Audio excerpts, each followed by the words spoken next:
In this video, I'm going to show you how you can use a technique called wax resist to get some pretty cool designs in your pots. So let's get started. Okay, so the first thing you're going to need is a pot, obviously. I've got mine here and I've sketched out my designs on the surface. I do this because it makes me feel a little bit safer than freehanding it, but if you feel comfortable with that, go for it. The next thing you're going to need is some wax resist. Of course, this is Mako. But you can use whatever brand you want. I'll have it linked in the description if you want it. Okay, so the next thing you're going to need are brushes. You're going to need at least one that you don't care about for putting the wax on, and a couple other ones for painting on your design. Next, you're going to need something to paint on the surface.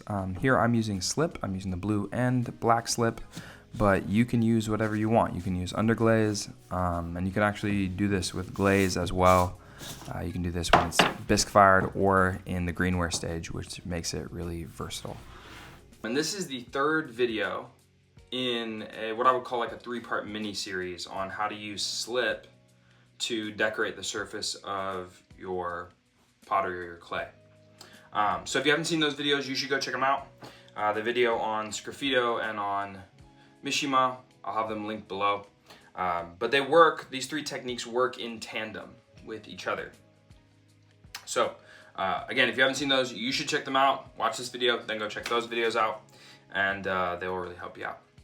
Okay, so once we have all of our stuff, we want to start masking in the areas where we don't want any color. For me, that's these flowers right here. I don't want them to have any color on them at all, so they will end up being the white of the clay when they're done. But the first step that I'm going to do is go around the whole pot and mask in all of these white flowers.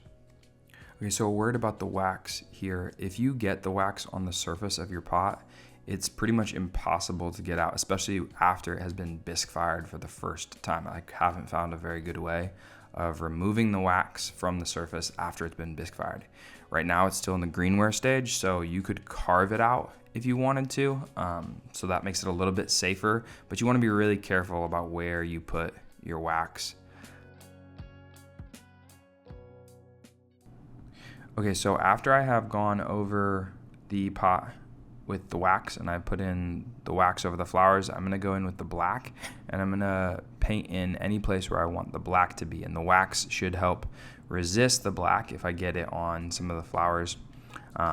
But for me, that is the stems and the leaves of the plants. So I'm going to go through and I'm just going to paint this. And this is kind of tedious because I'm trying to actually paint in these individual places. Again, if you use underglaze or glaze, it might look a little different, or if you just want it to be a little looser, then that could work fine. But I'm going to go through around the whole pot and put in the black for the leaves and the stem. Okay, so once I have finished that, I will go over the black with the wax so that the next layer of slip or paint will resist, the black will resist that and it won't cover over my black.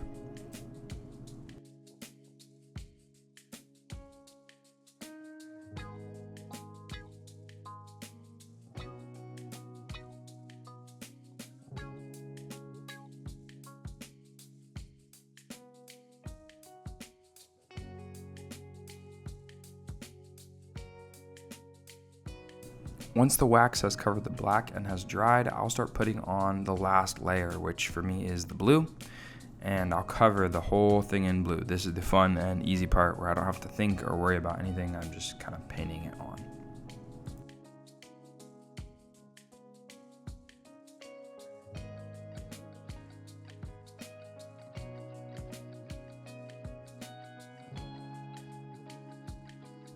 So this is what it looks like once the paint is dry, and you'll notice that the wax has resisted the blue and the black has resisted the blue as well, but there's still a layer of blue paint that is kind of like a thin layer of slip on top of the wax. So now we got to go back in and wipe that away.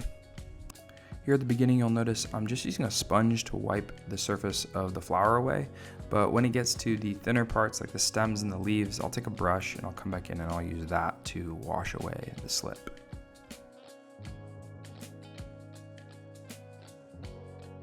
So this is what it looks like when it's finished. Now it will need to go into the bisque fire and come out, and then I will put a coat of clear glaze on it. Thanks so much for watching. If you like this video, give it a thumbs up and check out one of these videos on the side. Make sure that you check out the previous videos in the slip decorating series, and I will see you guys in the next one.